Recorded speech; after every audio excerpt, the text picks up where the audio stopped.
They conquered the world without maps. They crossed oceans in open boats, and they forged steel that science couldn't explain for another 1,000 years. This isn't just history. This is how the Vikings broke Europe. Section 1. Engineering Masterpieces. The Drakkar, the longship. This wasn't just a boat. It was a predator. The genius wasn't the size, it was the draft. These ships could float in just 3 feet of water. This meant Vikings didn't need a harbor. They could sail right up a river, beach anywhere, raid a village, and vanish before the army arrived. But the scariest part?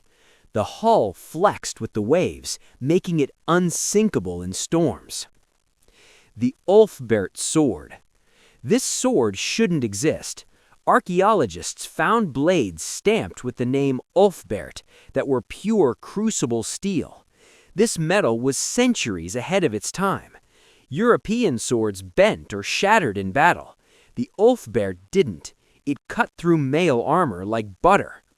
Only the richest elites had them, and owning one was basically a cheat code for combat. The sunstone. How did they cross the Atlantic without a compass? They likely used this, a crystal made of calcite. Even on a completely cloudy day or slightly after sunset, this stone could locate the sun by polarizing light. While other sailors were lost in the fog, Vikings knew exactly where they were going. It looked like magic to their enemies, but it was pure science. The turning longship prow. You've seen the dragon heads. They weren't just decoration. They were psychological warfare designed to terrify land spirits and villagers. But here is the smart part. They were detachable. As they approached friendly land, they took the heads down to avoid bad luck. It was a weapon switch, on for war, off for peace. Section 2. The heavy hitters.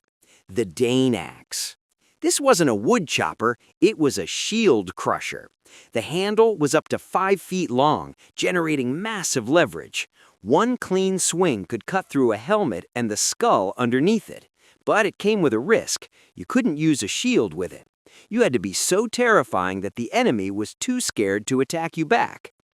The Berserker. Not a tool, but a living weapon.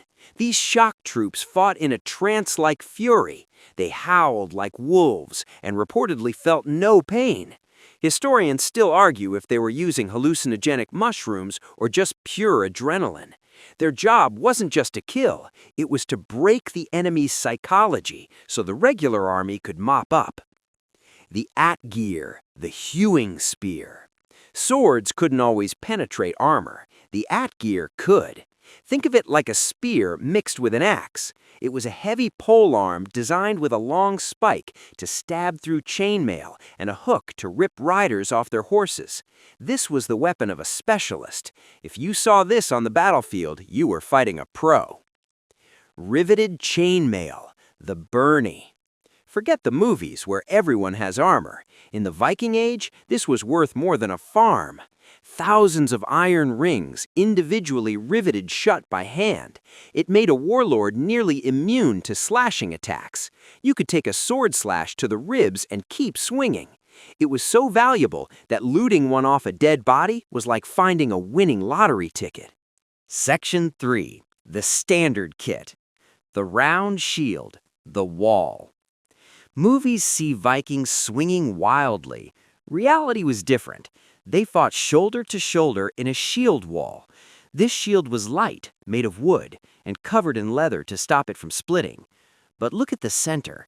That iron dome is called the boss. It wasn't just for blocking. When the enemy got close, you punched them in the face with the metal boss. Defense turned into offense instantly. The bearded axe, skegox. Iron was expensive, so smiths cut out the bottom part of the axe blade to save metal. This created a beard or hook shape. It was genius engineering on a budget. In battle, you didn't just chop, you used the hook to grab the enemy's shield rim and rip it down. Once their shield was down, they were defenseless against the next strike.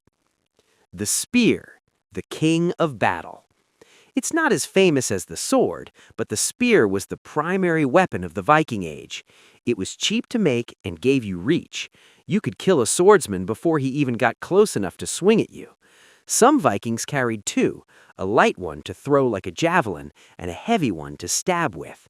If you lost your spear, you were in trouble. If you kept your distance, you were untouchable. The sax, the sidearm. When the spear broke and the shields shattered, this was your last resort, the sax, a heavy, single-edged knife that hung horizontally on the belt. It ranged from small knives to short swords. It was crude, thick, and heavy. It wasn't built for fencing. It was built for close-quarters grappling where you just needed to hack your way out. Section 4. Survival and Logistics. Bone ice skates. Before steel blades, there was bone. Vikings took horse or cow bones, ground them flat, and strapped them to their boots. They didn't skate like hockey players. They used a spiked pole to push themselves across the ice. It turned frozen rivers, usually barriers, into high-speed highways for travel and messages. Stockfish, the war fuel. How did they sail the open ocean for weeks without food rotting? They created the ultimate energy bar. Cod, freeze-dried by the cold wind, no salt needed. It was light, lasted for years, and was packed with protein. Without this simple invention, the raids on England and the discovery of America would have been physically impossible. The antler comb. Here is the twist. The most common artifact found in Viking graves isn't a sword, it's a comb. Vikings were obsessed with hygiene. They bathed weekly, bleached their beards, and groomed constantly. English monks actually complained that Vikings were stealing the local women just because the Vikings smelled better than the Englishmen. The Raven Banner. This was their GPS for morale. The Raven Banner. It wasn't just a flag, it was a psychological trigger. Legends said if the raven fluttered, victory was certain. If it hung limp, they would lose. It gave the army a hive mind. When that flag moved forward, the terror moved with it. Section 5. The Legacy. The keel. This is the most important invention in maritime history. Before the Viking keel, ships were basically just fancy rafts. The Vikings added a central spine that extended deep underwater. It provided stability and prevented the ship from being blown sideways. Every modern ship, from sailboats to supertankers, still relies on the physics the Vikings perfected. They were painted as barbarians, but they were actually engineers, explorers, and architects. They didn't just burn the world down, they built the foundation for the one we live in today. So if you had to pick one weapon from this list to survive the Dark Ages, which one are you taking? Let me know in the comments, and subscribe for more history that hits harder.